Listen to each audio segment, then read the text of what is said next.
sa isla ng Jackson at naging mga pirata kami.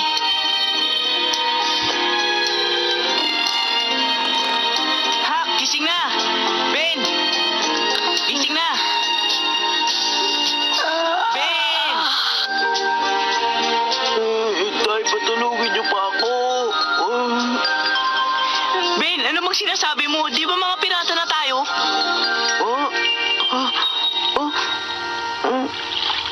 Di ba? At ito ang ating kampo. Oo nga pala, narito tayo sa Island Jackson. Hindi na tayo kailangan pumasok sa paaralan. Tama ka, Tom. Tama ka ron. Nagsimula na siguro yung klase natin ngayon. Nakakaawa naman sila. Hindi lahat. Marami pa ring bata ang gusto nilang mag-aral. Gustong maging matalino? Oo nga. Teka, nagugutom na ako. Gutom na rin ako. Hak, gumawa ka ng siga. Kami naman ni Ben, manghuhuli kami ng isda. Ayos! Talagang napakasarap ng ganitong buhay, Tom.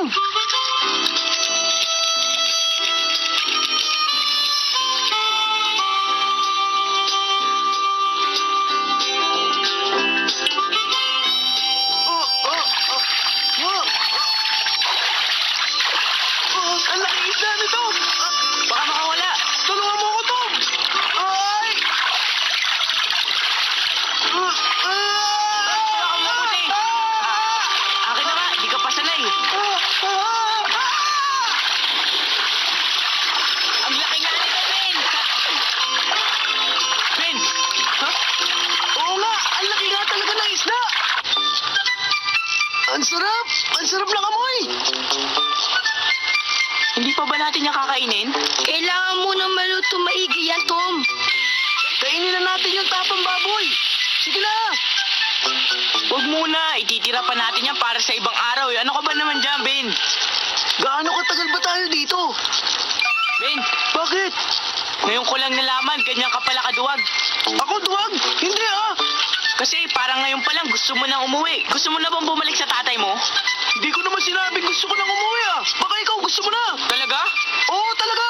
Kung ganun, bakit mo tinanong kung hanggang kailan tayo dito sa isla? Dahil talaga namang hindi nagtatagal ang mga pirata sa lupa. Hindi sila ganun. Siyempre, maglalayag din tayo, Ben. Kaya nga tayo nandito kasi may inaayos sa barko natin, di ba, Hak? Uy, Hak, ano ba? Sinabi mo eh. Eh, di ganun na nga. Aba, luto na.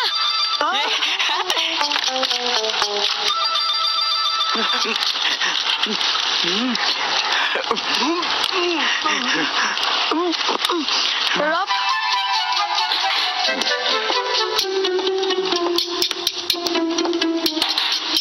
Dito tayo.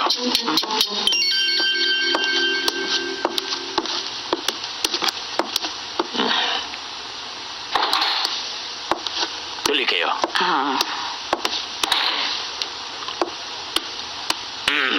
May tatanong ako sa inyong lahat. Kung may nakakaalam ng sagot sa inyo, sabihin sa akin. Ibibigay niyo ako na magsabi sa kanila, Ginoong Rogers? Pinauubaya ko na po sa inyo. Sige. Tungkol ito kina Tom at Ben. Ang dalawang ito ay wala rito sa paralan ngayon. Ang akala ko'y naglalakwatsa lang sila. Ngunit nagkamali pala ako, hindi pala. Ang mga magulang nila ay narito ngayon. Pumunta sila rito ngayon at kinausap ako. Kagabi pa pala sila wala. Uy, Tahimik! Tahimik kayo! Mga bata, kung may nalalaman kayo kung saan nagpunta si Tom, kung mayroon kayong alam, sabihin niyo sa akin.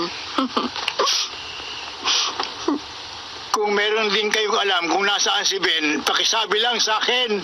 Sino sa inyo nakakaalam kung nasa naroon ang dalawa? Wala ba sa inyo nakakaalam talaga? Jo, kaibigan mo si Tom.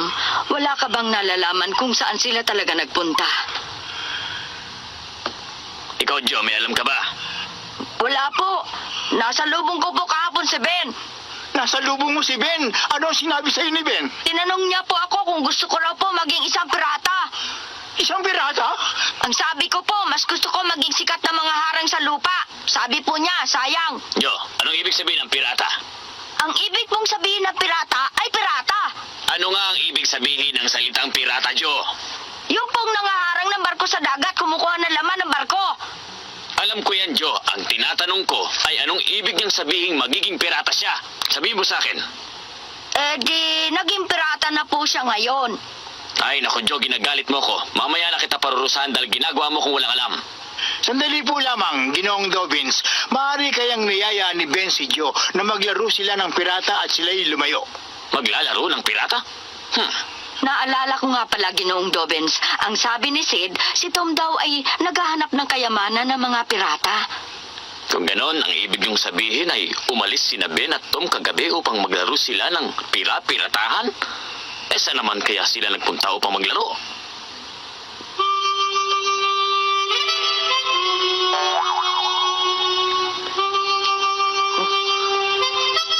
Bilisan natin! Ang laki. Bagal mo kasi!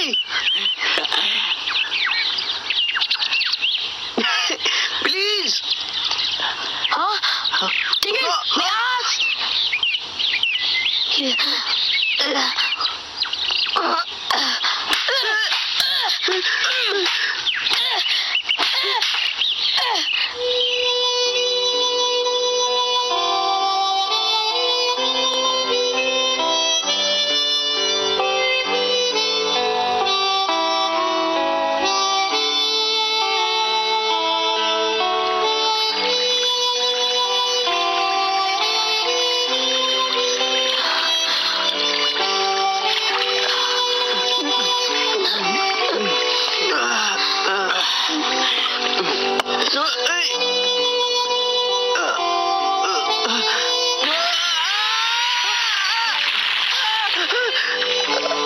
Ben, ayos ka ba?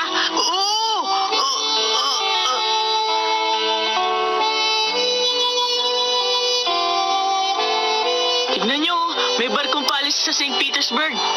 Oo nga, no? Ang barkong niyan ay pupuntang Illinois.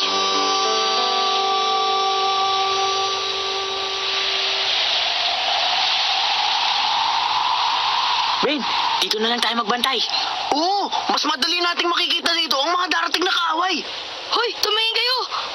Bakit? Tingnan niyo ang ulap. Mukhang uulan. Umuulan na ngayon sa Illinois. Bumaba na tayo. Sumilong tayo sa kuwebang yun. Ha? Tara.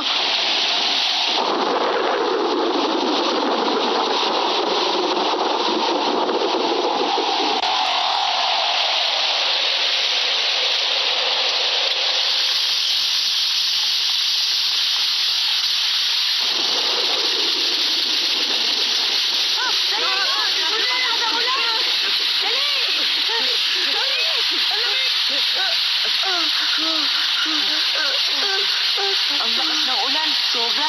Turi naman agad yan eh.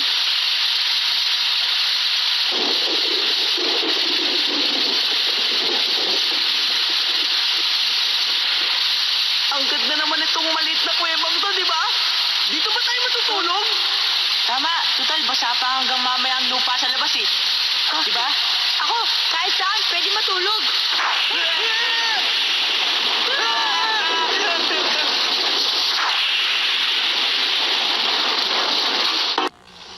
Oh, Tom, bumalik ka na rito, anak. Ay, dapat na po pala ako magluto ng hapunan. Oh, Tom. Aba, tumigil na po ang ulan, inay.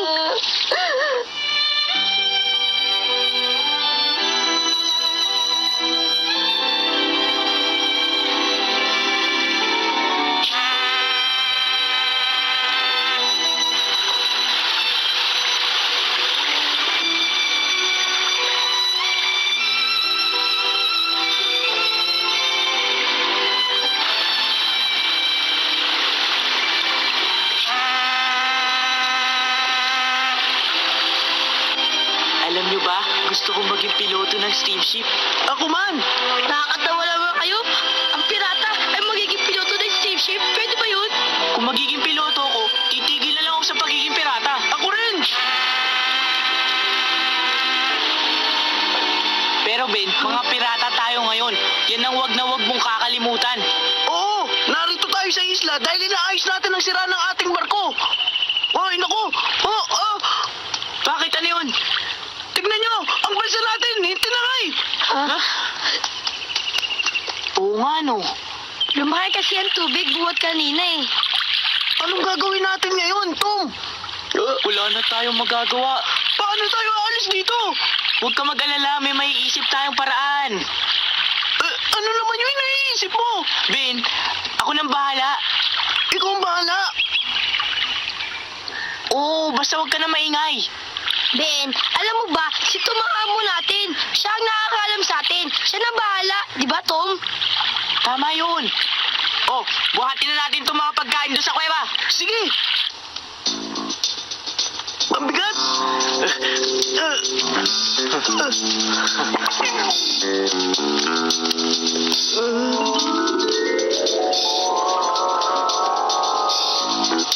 Ang hirap naman. Napapagod na ako, Tom. Ayan eh.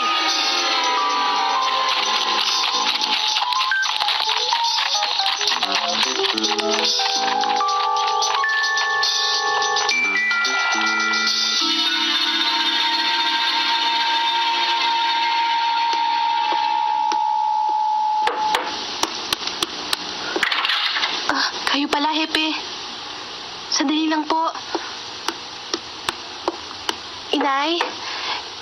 Inay, may bisita po tayo. Narito po si Hepe.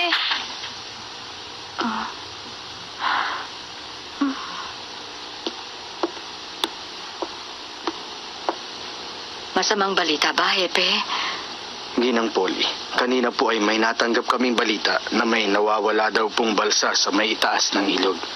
At sa palagay po namin ay yun ang ginamit ng mga bata upang paglaruan. Isang balsa? Opo, pero hindi pa po tayo nakakatiyak. Bakit sa balsa pa? Nag-aalala nga rin po si Ginoong Rogers. Alam kong uuwi si Tom. Patalilis yung aakyat ulit sa bintana mamayang gabi. Sigurado akong uuwi siya mamayang gabi. Sana'y ganun nga po. Salamat sa pagbabalita mo sa amin tungkol sa balsa. At kung may iba pang balita, paalam mo lang sa amin, Hepe. Huwag po kayong mag-aalala.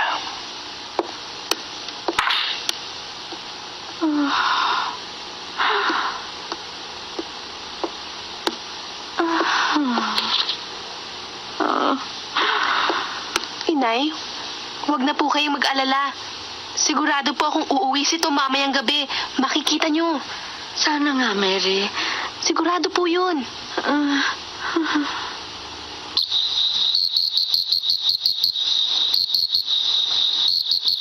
Ang sarap pala nang hindi ka pinapagalitan sa ginagawa mo, no? Talaga, masarap ang malaya. Oh, huwag mo sabihin gusto mo nang umuwi, Ben. Hindi ba? Ako, araw-araw akong malaya eh. At masaya ako kung kasama ko lagi ang mga kaibigan ko. Dahil kung saan-saan kami pumupunta, ang saya nun. Magkakasama na tayo habang buhay mula ngayon. Nawala na ang ating balsa. Tom, ano bang korte ng islang ito? Ipaliwanag mo naman sa amin. Pwede ba? Mahaba na medyo masikip. Ganito. Sandali, iguguhit ko. Ang Mississippi ay ito. Ang St. Petersburg, ito naman. Sa kabila nito, ang Illinois. Dito naman ang islang ito. Mga 800 metro sa bayan natin. 250 metro naman sa Illinois. Mababaw lang sa may bandang Illinois kaya hindi nakakaraan dito ang mga steamships. Dito oh. Di kaya pala natin langoyin ang Illinois. Oo, kaya lang mabilis ang agos eh. Maaari nga natin langoy yan eh. Hanggang sa St. Petersburg. Kaya natin yun, siyempre. Hindi ko kaya. Aba, dapat makakalangoy ka na malayo. Sanayin natin kaya si Ben na makalangoy na malayo bukas. Ang galing na naisip mo.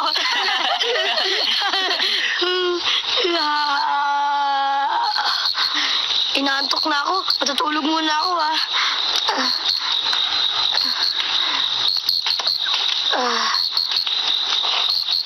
Hindi pa ako inaantok eh. Maya-maya pa ako matutulog.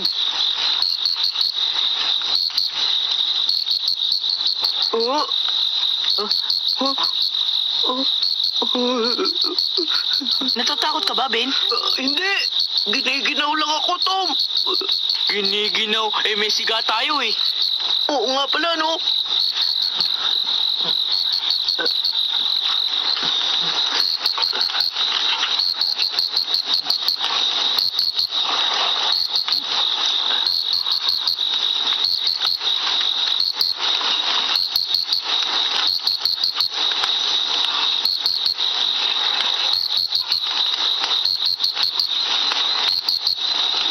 Becky.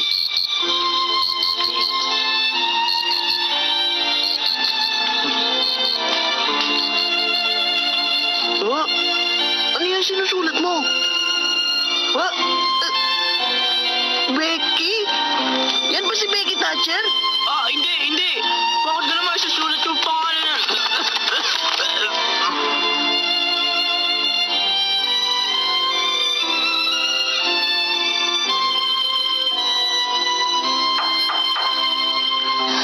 Tuloy po. Akala ko'y nakahiga ka na. Nag-iisip po kasi ako, Inay. Tungkol kay Tom? Opo. Nakikipaglaro lang yun kung saan kasama ng mga kaibigan niya. Sana ganun nga po, Inay. Kasi po, nag-away po kaming dalawa ni Tom. Ay, sus, lagi nangyayaring ganun sa mga bata. Baka po kasi masyadong iniisip ni Tom ang away naming dalawa at... Kung ano-ano iniisip mo. O, sige na, mahiga ka na at patulog. Bukas, makikita mo na si Tom sa paaralan ninyo.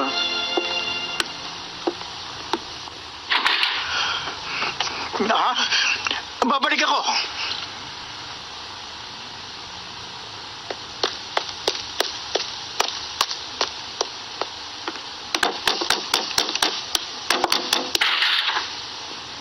Ikaw pala, Ginoong Rogers. Tumuloy kayo. Wag na, gabi na eh. Sandali lang naman ako eh. Huwag kang magugulat sa sasabihin ko sa'yo, ano? Masamang balita tungkol kay Tom? Masama rin balita tungkol kay Ben ko eh. Nakita na ang nawawalang balsa. Ha? Ang balsang kinuha ng bata nang umalis. Nakiusap ako sa mga kaibigan kong hanapin ang mga bata sa tabi ng ilog kahapon. At nakita na lang ang balsang nakalutang sa may pangpang mga 5 kilometro buhat dito. Baka naman bumaba sa balsa yung mga bata. Hindi ganun ang nangyari palagay ko. Anong ibig mong sabihin? Ang balsa'y durug-durug nang makita.